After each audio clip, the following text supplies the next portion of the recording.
Oke, bismillahirrahmanirrahim. Assalamualaikum warahmatullahi wabarakatuh. Robis rohli sodari wa yasirli amri walul uqdata min lisani yafqahu qauli. Terima kasih yang sudah datang. Mohon maaf sebesar-besarnya karena dijanjikan di invitation-nya itu 18.30 ya. Tapi kita baru mulai jam 19 karena ada kesalahan teknis. Dan sekarang formasinya agak aneh nih. Harusnya biasanya aku yang di atas gitu. Tapi sekarang aku di pinggir. Tapi ya karena ini emang santai ya. Jadi apapun itu formasinya kita tetap jalan aja gitu. Jadi pada malam malam Kamis ini ya kita membuka lagi perbincangan tentang dilema media sosial yang sebelumnya di Kamis sebelumnya sudah dibahas juga dan kita udah bisa dibilang sedikit demi sedikit mencapai solusi lah kalau bisa disebut solusi gitu untuk bisa menghadapi media sosial ini yang kalau ada dilema kan berarti kayak ada dua wajah gitu kan. Kalau di dalam aku biasanya menggambarkannya sebagai koin gitu. Media sosial ini punya dua fungsi gitu. Pertama fungsi yang memang eksistensinya itu sendiri membantu kita dan bahkan juga bukan hanya membantu tapi mengembangkan kita juga gitu secara psikis, secara apapun itu gitu. Dan tapi di sisi lainnya dia juga bisa menghambat gitu. Jadi itulah kenapa disebut dilema karena dilema itu kan definisinya dia ada dua hal yang saling kalaupun bukan bertentangan setidaknya mereka saling bertegangan gitu. Saling bersih tegang gitu. Nah, bagaimana kita bisa merekonsiliasi ini gitu? Bagaimana kita bisa berselancar di atas keduanya, di atas dua wajah dilema media sosial ini. Jadi mungkin beberapa sudah ada yang nonton ya, yang bagian pertama. Sekarang kita masuk ke bagian kedua. Di bagian pertama itu cuman saya dan Bang Dame. Sekarang di sini kita mengundang Aras, sahabat kita juga di Swaguru. Meskipun sebenarnya niatnya ingin mengajak sahabat kita yang lain, Gilang, ya, tapi dia nggak bisa, ya, ada acara lah mungkin. Jadi kali ini kita bertiga saja, gitu.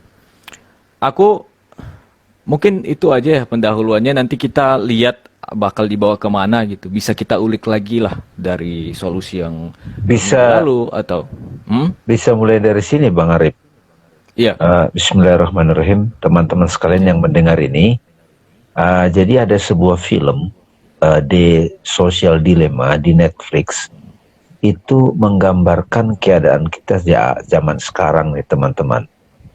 Jadi mudah-mudahan nanti ini bisa jadi satu semacam solusi gitu pada kita semua ketika berada di situasi seperti ini. Nah, ini Bang Aras, kita mau minta dulu nih Bang Arif, nonton itu, kesan sementara Bang Aras apa nih? Siapa tahu nanti ada teman-teman juga nanti nonton rekamannya ini gitu. Bang Aras gimana kesannya setelah nonton? Sampai selesai kan? Sampai selesai kan? Sampai selesai kan? Sampai selesai kan? Aduh, 5 menit lagi belum habis tadi. Ya, silakan. Kesan yang pertama itu sosial media is adiktif. Jenis adiktif yang baru.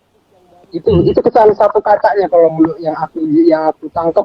Dan itu benar menurut itu memang kenyataan. Kita dikit-dikit ada sesuatu lah, pokoknya kita kayak sekarang nggak bisa lepas lagi sama HP kan.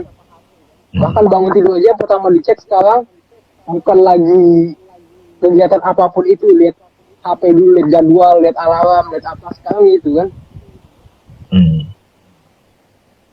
Itu kalau kesanku yang pertama, sosial media is addictive. Tapi aku suka yang kata-kata Adi tadi, dan itu juga yang aku tangkap sejak lama sih, bahwa media internet ini semuanya two side of coin, dua sisi koin. Kalau sebagai anak muda, Bang Arif sendiri gimana melihat itu? Apakah memang sudah parah dampaknya ya kita bicara anak muda dulu, padahal sebenarnya ini bukan cuma anak muda kan? semua orang. Iya, betul. Tapi mungkin pengguna terbanyak nih kalian anak muda kali ya, karena kan mereka udah sejak kecil Oh iya, main iya. HP. Betul. Apalagi generasi Alpha. Z, generasi Z ya. Bukan, kalau Z masih ada childhoodnya lah. Childhood Iya. bukan tablet dengan ada tablet. Yang Kalau sekarang Alpha itu banget udah ya. 2010 ke atas. Balita aja 2010 ke atas. pertama dibeliin iPad gitu langsung gitu kan. Yes, betul, generasi Alpha itu. Post Z lah gitu istilahnya. Ya, apalagi mereka gitu ya. Jadi Nah, dicirikan Kalau dari Bang Arif sendiri, dari film itu kan sebenarnya orang Google, orang Facebook itu udah menyadari, apalagi Haris itu ya, Haris namanya ya. Dia sudah, Itu agak-agak lupa. Ya. iya apa namanya, jadi sepertinya mereka mau ngasih solusi kan gitu, Bang Arif. Iya. Oke, iya. Emang kayaknya At mereka least nggak mau ngomongin solusi deh. Mereka ngomongin masalahnya aja karena solusinya berat juga nggak sih? penyadaran, iya. Oh, Iya. tapi si orang yang utama itu, yang Haris namanya. pembicara utama, iya, dia kan menggagas apa human technology gitu kan. Jadi mungkin secara implisit dia mau mengarah ke situ. Oh ini loh upaya saya untuk ya mungkin bukan solusi tapi setidaknya upaya saya Upaya, untuk bisa kompensasi itulah untuk bisa menyeimbangi. Tapi menurut saya teman-teman ya, Aras, Bang Arif sama Aras, itu sebetulnya nggak bisa betul-betul jadi solusi. Kenapa? Betul, Karena betul. Aku setuju. orang tidak bisa dikontrol karena dia ingin cari untung kan. Iya kan? Itu kan sebetulnya kan. Nah, di zaman seperti itu, Tuhannya kita itu apa gitu? Tuhannya kita itu kan follower. Kan di situ kan Iya. digambarkan nih, di sini nih catatan yang bisa diberikan nih kepada teman-teman ya. Teknologi adalah alat yang dipakai untuk orang umum untuk berintegrasi di alam imajinasi gitu ya. Nah, jadi dalam situasi seperti itu, orang itu kan yang diutamakan lagi tuh follower kan Bang Arif ya, follower. Pokoknya gua followernya banyak gitu, jadi bukan lagi bicara idealismenya itu sudah hancur semua loh Bang Arif.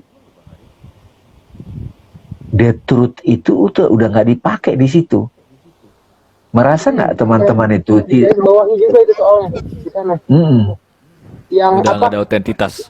Kan kalau setiap kita buka sosial media nih, apapun yang kita search bakal kesimpan kan history kita.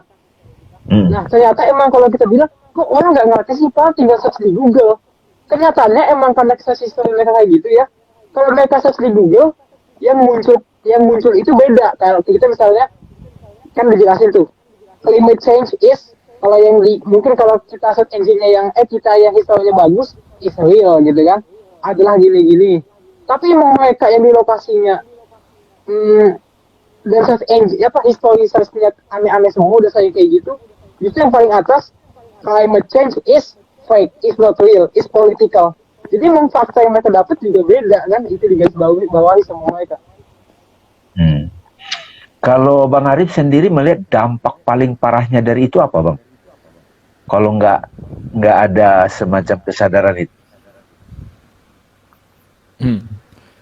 Kehilangan kemanusiaan. Simply gitu sih. Iya ya. Kehilangan kemanusiaan, subjektivitas, kesadaran. Simply karena benar-benar kita hidupnya itu masuk ke dunia simbol-simbol aja. Imajinasi gitu. Misalnya gini nih, Aras kan, ya ini contoh aja Bang Aras. Bang Aras kan pakai rambut putih tuh merah kan? Iya kan? Bukan. Blond. Pirang. Oke. Iya. Pirang. Sebenarnya karena kita berinteraksi di dunia sosial, itu kan bisa pakai filter kan? Bisa, pakai filter bisa juga. Iya kan? Bisa. Kan anak-anak yang tadi yang digambarkan yang muda itu kan dia menampilkan diri dia dengan satu filter kan. Jadi dia tampak cantik di layar kan. Terus orang-orang memuja kecantikan dia kan. Tapi dia yang menonton HP itu kan nggak seperti itu. Tapi di layar tampilnya beda kan. Akhirnya dia mulai ngelihat diri dia di cermin, kok gua dia rasa insecure kan, dia nggak menerima dirinya, akhirnya dia akan terdorong untuk membuat dirinya yang tubuh fisik ini seperti yang ada di Jadi layar itu gitu loh. filter itu iya. Karena dia punya ekspektasi dia kayak di filter ya. Hmm. Oh, kalau Dan ngomong ekspektasi itu virtual, halnya acceptance muncul dari iya. follower. Muncul dari followernya ekspektasi itu. Dari dia sendiri nggak sih? Followersnya ngikutin aja, dia ngepost apa aja juga mereka ngikutin, tapi dia yang ngepost kayak gitu, Ah. pengen kayak gitu. Kalau menurutku malah followernya dari masyarakat gitu. Karena iya pandangan ini bisa di apa ya? Kayak gini deh, kan kalau yang di highlight disorot di dokumenter itu kan ada anak perempuan dia ngupload ternyata yang like cuma 2. Tapi pas dia ganti filter gitu kan, dipercantik lah atau apa gitu, Iya. jadi banyak. Tapi setelah itu ada lagi yang komen. Ini ku Iya. garis bawahi banget nih scene Iya, ini. iya, iya, aku Ada yang tahu, komen, aku kamu ini dong, apa, ubah dong, atau matanya lah, atau Telinga. hidungnya gitu. Telinga. Oh iya, telinganya gitu kan. Jadi seolah-olah yang disukai oleh yang lain, the other, itu kan bukan dia yang asli gitu loh. Dan juga si dia ini bahasa psikoanalisisnya demandnya the other, demandnya yang lain, demandnya follower itu masuk ke dia gitu. Semua desire dia adalah dia desire yang lain sebenarnya. Iya. Gitu. Di sini. Coba nih Bang Arif ya, Bang Aras ya. Nih Ya. teman-teman yang mendengar. Saya punya teman yang kerja di company yang seperti kayak Google ini, Rip. Oh ya. Setelah menonton ini, company ini memang berusaha keras memanfaatkan efek negatif dari ini. Karena jualannya di situ, Rip. Betul. Kalau enggak, Jadi itu ya bisa ya. justru dia dapat untungnya dari situ gitu. Iya, jelas ya. Nangkep. Nah, mereka yang masih setia dengan nurani atau katakanlah the truth gitu Bang Arif, itu akan merasa guilty gitu loh. Itu kan yang dialami mereka di film itu Bang Arif. Iya. Wah, kita sudah menjerumuskan orang nih gitu. Jadi mereka sendiri tidak menyangka efeknya itu. Bayangin kalau Facebook sendiri punya member itu berapa miliar gitu, 2,7 miliar kalau nggak salah ya. Iya. Itu kan mempengaruhi sekian 2,7 miliar gitu. Sederhananya begitu. Nah ini kita bahas ini kan ya mungkin ini nggak ada pembahasan yang nggak ada selesainya gitu sementara ini. Tapi saya sebetulnya berbagi kepada kalian teman-teman itu udah ada solusinya gitu menghadapi seperti ini. Iya. Tapi setidaknya mau dengerin dulu nih ibarat kayak gini Bang Arif. Kalian boleh riset tuh sama misalnya 20 orang beda karakter. Kamu gimana sih melihat ini gitu, plusnya, minusnya gitu loh. Terus dampaknya 10 tahun ke depan dan apa yang berubah dalam dirimu dalam kepribadian, dalam memandang budaya, dalam memandang benar atau salah. Gitu loh. Ya nggak? Ya. Betul. Iya. Iya. Aku Tapi ada memang apa? Kenapa Ras? yang aku garis bawahi juga ya, yang aku baru nangkep. Untuk selesaiin solusi ini nih, sosial dilema ini nggak bisa dari aplikasi dari itunya lah, dari sosial medianya, karena emang udah terlanjur kayak gitu. Jadi emang harus dari manusia, dari kitanya. Karena yang aku tangkap ada mereka kan pakai sistem namanya machine learning, AI-nya gitu. Jadi misalnya kalau kita contoh, kalau kan manusia bikin kalkulator, tapi sebagaimanapun kalkulator yang lebih pintar lah ya. Kalau kita bikin, dia bikin ngitung sampai infinite, nggak bakal habis-habis, pasti kalah manusia. Kita kan ada capeknya. Nah ini juga yang dia ngomongin, sosial medianya itu udah bekerja sendiri, udah dia sendiri yang nyari algoritma kita, dia yang nyari apa interest kita, dia yang nyari semua kita. Jadi emang udah kerja sendiri, udah kebanyakan informasi yang dapat, datanya dikatakan datanya udah banyak, udah nggak bisa di stop, udah jalan kayak gitu terus algoritmanya. Udah machine learning itu udah nggak bisa di stop lagi menurutku. Satu-satunya untuk nge-stop itu bukan dari aplikasinya lagi, bukan dari Facebook atau apapun itu. Emang dari kita aja sih, ini self inquiry lah dari manusianya. Nah itu Yes, yes. itu Bang Aras. Eh udah senang tuh kamu dapat itu, Aras. Ya ya kan, tapi banyak yang nggak berpikir seperti kamu, Ras. Jadi seperti apapun upaya mereka, Rip, untuk menstop dari sisi aplikasi, ini kan bayangannya kan Bisa. mereka akan buat aplikasi untuk menangkal itu. Iya. Nggak akan pernah Cari bisa. aplikasinya. Gak bakal bisa. Nggak, Terlalu banyak data solusinya gitu itu, yang ketangkep. solusinya memang self inquiry, Rip. Iya. Yes, betul. Orang harus sadar Itu kan mana real mana bukan. Iya, itu kan yang kita dapat dari Kamis minggu lalu. Mm-mm. Itu penting banget sih, itu sebuah pemahaman yang mencerahkan. Yang tiga Nah, itu. apalagi tuh Bang Aras? Kalau mungkin yang bagian pertama dulu ya, kan dia ngomong sosial dilema yang pertama tuh, kasus yang pertama banyak data-data kita yang diambil kan.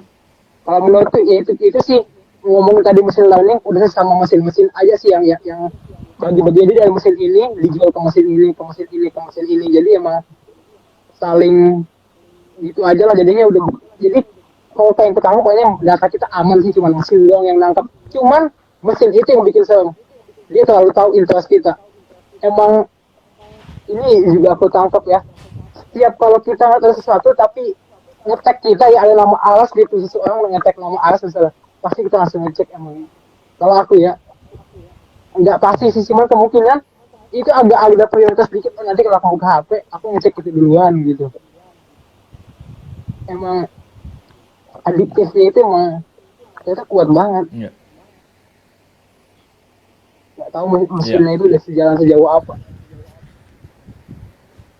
Ya, jadi sebetulnya bagaimanapun kan teknologi itu menggambarkan secanggih-canggihnya cara kerja pikiran, Ras Arif. Jadi semakin canggih pikiran manusia, semakin bisa diekspresikan dalam bentuk aplikasi atau teknologi. Tapi sekali lagi dia kan tidak punya kesadaran gitu. Dia tetap robot kan gitu. Nah sebetulnya solusinya memang siapa yang membuat robot itu. Nah iya kan. Nah ketika kita berada di situasi yang semuanya dikuasai oleh algoritma ataupun robot itu, kita itu sudah seperti terhipnotis gitu. Makanya solusinya memang kita harus kembali kepada apa sih yang real, apa yang enggak gitu kan. Sebetulnya kan kalau gampangnya kan begitu dimatikan listrik ataupun internet, kayak gini deh, kita tadi mau online nih, ini nggak kebetulan juga Bang Arif, butuh waktu 45 menit kan, error kan, connection Bang Arif kan. Iya. Iya. Iya kan, tadi kan maunya kita 18.30 mulainya, 30, tapi nggak bisa kan mulai, sehingga molor kan gitu. Nah bayangin kalau 100 juta orang tiba-tiba itu error, itu kan bisa chaos tuh. Kayak kemarin kemarin atau kapan ya YouTube yang down gitu lah. Iya, iya. Nah makanya meskipun kita tergantung pada teknologi, kita tetap harus bisa kembali kepada yang paling real gitu loh.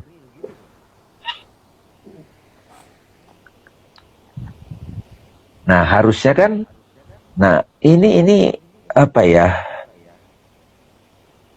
Ya mudah-mudahan teman-teman dapat, ini harus perlu kemandirian sih.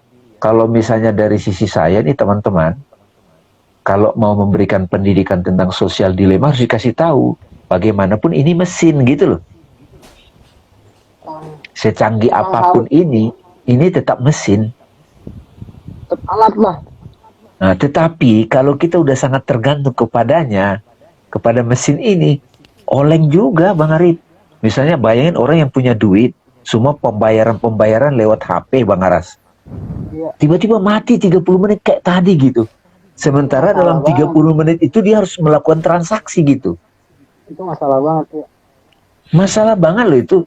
Di dalam finansial itu, kita belum bahas finansial, 30 menit aja off gitu, tidak jalan.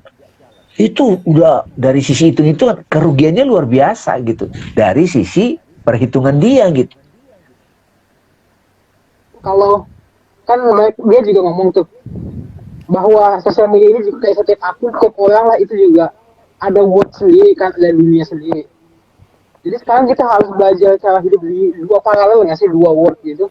Jadi kan kepisah world Iya, gitu. mau nggak mau Ras, apalagi sejak pandemik ini, kita harus sadar ada diri kita yang ada di Instagram, di Facebook, ada dirimu yang ada sehari-hari dengan badanmu, tapi ada persepsimu di pikiranmu, tapi harus ingat juga dirimu yang nggak berubah gitu loh. Kan selalu tuh realitas material dengan tubuhmu, realitas digital ya yang kamu pakai interaksimu di Instagram, Facebook, Zoom dan seterusnya.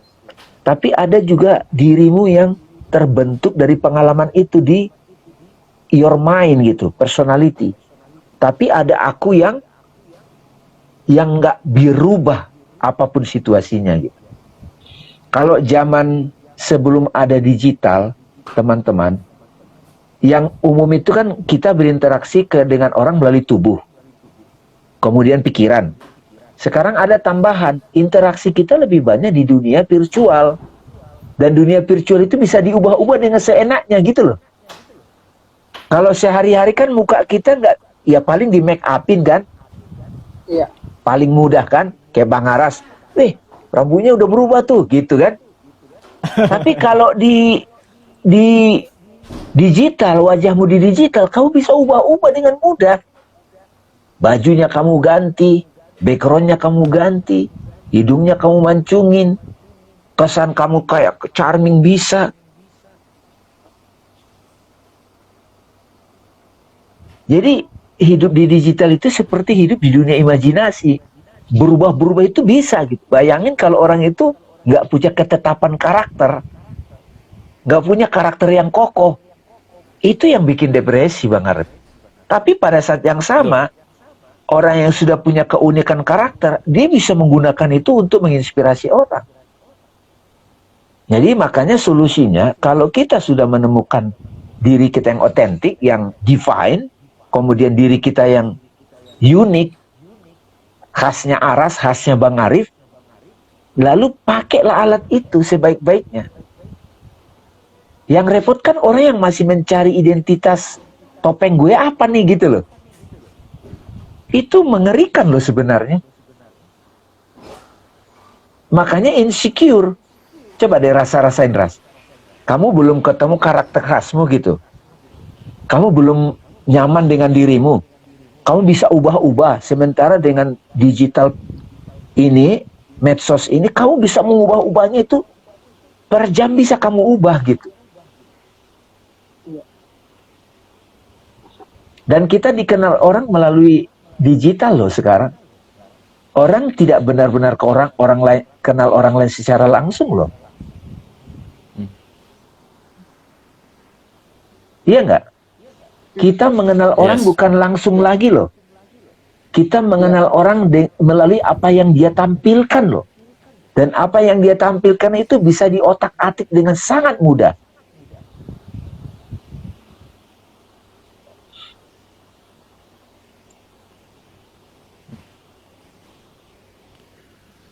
Benar nggak? Kita bertemu orang itu bukan ketemu aslinya loh. Iya. Yes.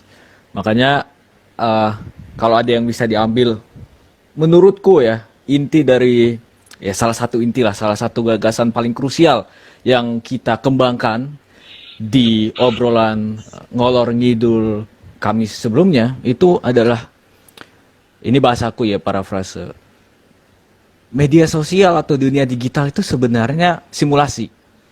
Simulasi dunia yang udah kita dari dulu rasakan. Udah dari dulu kita alami. Apa itu tatanan simbolik yang kita sebut masyarakat. Kita sebut dunia dunia sosial. Kita berinteraksi dengan orang gitu kan, bertemu orang di warung bakso gitu misalnya.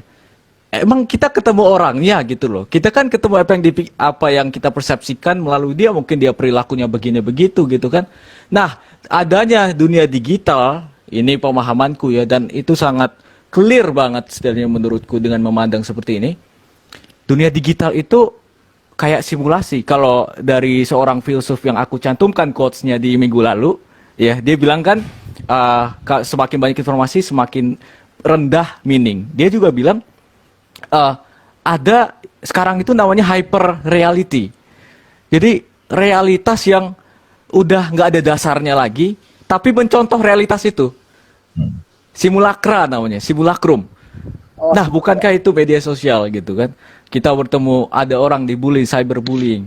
Itu kayak ngambil apa ya, ekstraknya gitu loh. Kalau ada ekstrak Manggis ini ekstrak bullyingnya diambil yang dari dulu kita pas masih SD tapi belum ada media sosial, belum ada dunia digital kita rasakan, itu diambil tuh ekstraknya, ditaruh ke kita tanpa kita harus bertemu orangnya secara tubuh, secara raga. Jadi lagi-lagi media sosial ini atau dunia digital secara keseluruhan aku pikir kayak ya kinerja mekanisme seluruh tatanan dunia sosial itu dibuat Simulasikan. mininya, disimulasikan, dibuat. Kalau Indonesia ada taman mininya, kalau di sejarah ada museumnya gitu.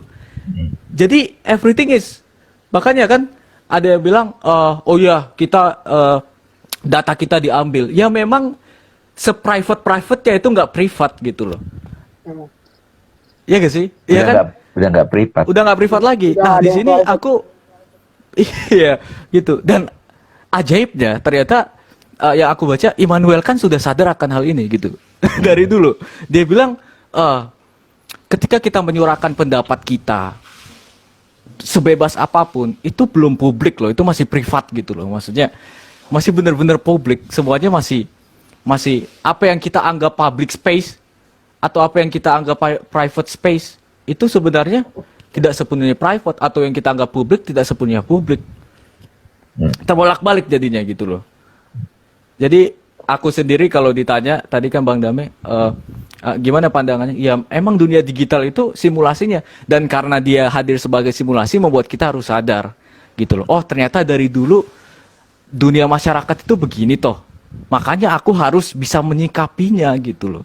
Jadi kayak media sosial itu dilahirkan sebagai simulasi the worst case scenario, simulasi paling buruk, paling luar biasa, ekstraknya itu diambil gitu loh, ekstrak dari tatanan sosial itu. Bang Arif, kalau dulu yang menyadari itu sebelum ada dunia digital, itu yang dulu itu menyadari para pemikir kan. Misalnya pemikir sosial, antropolog gitu kan, filosof. Mereka menyadari sebetulnya kalian berinteraksi bukan dengan orangnya langsung, tapi dengan bentukan pikiran. Nah, sekarang di dunia digital semua terjun, tukang sayur, tukang bakso, tukang ojek, semua masuk di situ, bebas komentar sebagai netizen. Ini kita tidak bicara tentang benar salah ya, tapi hiruk pikuknya itu jadi muncul gitu. Dan yang menarik Bang Arif, itu dianggap yang real sebetulnya.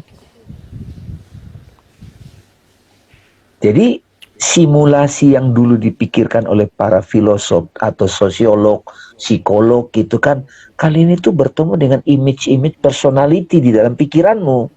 Misalnya saya benci sama seseorang, orangnya kan badannya tidur di kamar kan gitu, itu kan sering aku bilang Bang Aras kan, tapi kok kamu masih ngerasain dia di pikiranmu?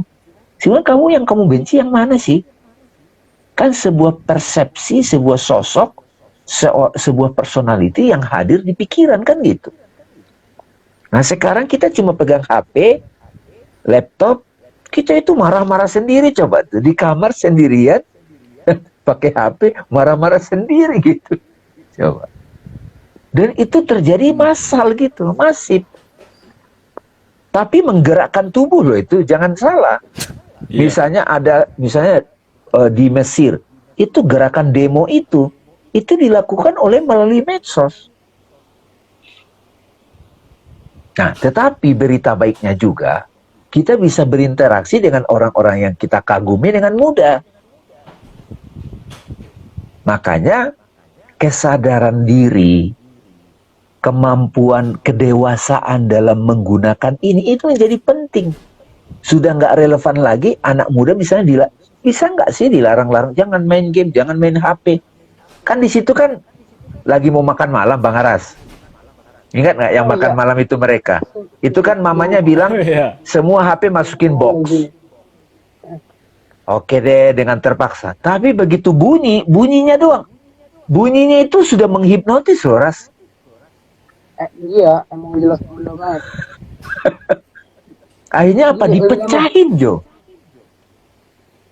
Bang, apa? Gimana, Aku Bang itu Aras? sekarang baru di Cina. Aku nggak tahu ini gimana. Tapi mereka itu kayak ngebatasin anak-anak seminggu. Bikin aturan gitu pemerintahnya. Anak-anak seminggu cuma boleh kayak main game gitu 3 jam kayaknya atau 1 jam. Seminggu atau di hari Minggu. Pokoknya ada aturan sampai bikin aturan kayak gitu. Nah, aku nggak tahu ini bakal apa atau gimana itu justru pemaksaan atau Sebetulnya, Bang juga. Aras, sebetulnya sekarang, Ras, kamu mau masuk mall, emang bisa masuk mall kalau kamu nggak pakai barcode? Nggak bisa kan? Sekarang kita kalau mau masuk mall, itu harus pakai barcode. Iya, kartu vaksin ya. Harus Peduli lindungi. peduli. Ini Dan sudah diketahui satu mall itu isinya misalnya 2.000 gitu. Bukankah sudah terjadi? Terdata. Sudah terdata gitu. Iya. ya kalau terdata iya, maksudnya yang tadi kan ngomongin yang kasus yang dibatasin apa namanya dimasukin dalam kotak itu.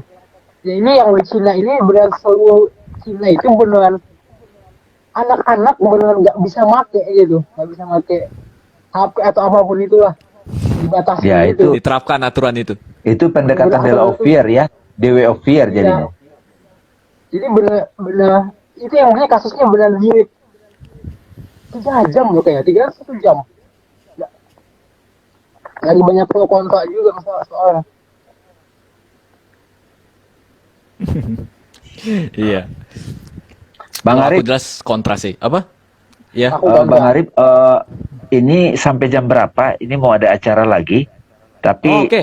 setidaknya Bebas. kita sudah inilah, mudah-mudahan nanti teman-teman ada yang menonton Sosial Dilema itu lebih banyak supaya lebih aware lah, terutama orang tua, dan tidak bisa lagi cuma membenahi perilakunya, melarang-larang tanpa melihat kenapa anak itu jadi begitu. Ini kan sudah kayak udah kepegang loh, belum lagi dampak-dampak. Misalnya di Facebook baru 3 jam tiba-tiba dia jadi ekstremis, tahu-tahu dia jadi aneh, itu banyak juga.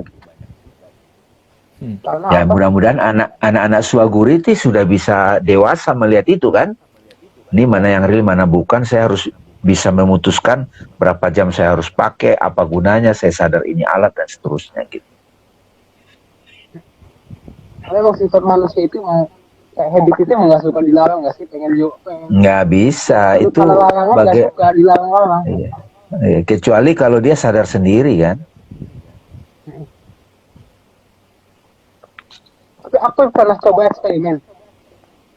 Kan emang sosial media itu emang adiktif dengan semua fitur-fiturnya, bahkan ada bunyi notifikasinya, getarnya. Terus kalau kita ngechat sekarang sampai tulisin ini is typing gitu, Arif is typing, jadi kita tahu. Jadi benar-benar kita orang kan habis ngechat bisa langsung tinggal kalau dulu kan, karena nggak tahu kapan dijawab. Kalau SMS misalnya, aku SMS dulu terus tinggal. Sekarang kan benar-benar tulisin tuh Arif is typing, aku jadi oh jangan dulu lagi mau jawab langsung, jadi nggak langsung tinggal kan HP. Iya. Nah, terus berlaku juga dengan kayak Instagram misalnya, dengan algoritma yang bakal nangkep terus gimana terus. Tapi coba deh stop misalnya, diamin Instagram seminggu, pas masuk lagi itu kan agak dia belum nangkep algoritma kita yang baru tuh ya, tapi kita main sebentar aja langsung nangkep lagi di apa interest kita langsung nggak bisa lepas lagi. Jadi emang sebenarnya kapanpun stop itu bisa, tapi kalau kapanpun mau masuk ke jurus itu juga bisa lagi. Ya dia emang langsung Cepat hilang lah. semua interest dia, karena dia nggak nangkep kita kan, dia lepas kita itu. Aku pernah coba misalnya juga bikin akun baru gitu, lepas tapi main 2 jam sejam langsung kena Langsung. lagi. Karena emang mesin itu nggak bisa kita lawan sih kalau dalam segi kepintaran. Emang mereka tuh Iya. pintarnya itu sangat hebat. Manusia apa sih 337 dikali 800 aja udah bingung mikir. Iya. Mesin disuruh dilawan kayak gitu. Bang Arif, Jadi kita yang bisa kapan betul harusnya. Bang Arif, mau pamit duluan ini. Oke. Cukup ya? Kayaknya Ya. gimana? Kita Sudah sudahi cukup, kali ya. sudahi dulu lah. Nanti kita lanjut lagi. Ya. Waduh, oke. Padahal baru dapat teori baru tentang Nggak krisis apa-apa. identitas gara-gara Aras. Apa? Gak apa-apa, jalan aja. Enggak usah deh. Nanti aja. Aku Oke. mungkin bisa tulis dulu. Ya, oke ya. Dielaborasi. Oke. Terima kasih teman-teman. Mohon maaf tadi telat. Ya. Ya, silakan Bang Arif ditutup. Aras saja kali yang itu ngasih ngasih statement. Statement. Ayo Pak Ede. Kan dengan gaya. Ya udah deh. Oke. Ya udah, terima kasih teman-teman. Mohon maaf sebelumnya ya, tadi kita ada kesalahan teknis. Jadi kita di malam ini melanjutkan perbincangan tentang dilema media sosial, terinspirasi dari TV series di Netflix ya, bisa ditonton, Social Dilemma. Jadi membahas tentang bagaimana media sosial itu sendiri bisa membantu kita, tapi at the same time bisa menghambat kita. Jadi bisa mengubah kita jadi lebih baik, bisa juga jadi lebih buruk gitulah.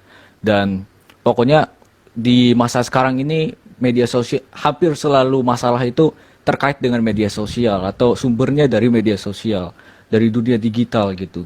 Kita masih belum bahas tentang digital financial kan, digital business, masih media sosial, digital sosial.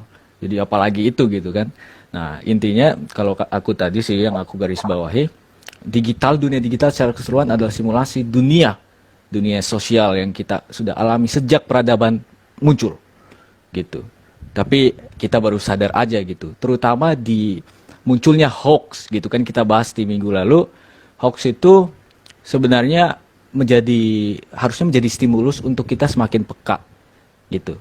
Nah, begitu juga masalah-masalah di dunia sosial yang bikin kita repot, bikin kita resah, bikin kita jadi terjerumus, harusnya bikin kita semakin mendalam gitu, harus semakin sadar akan apa sebenarnya yang terjadi gitu situasinya.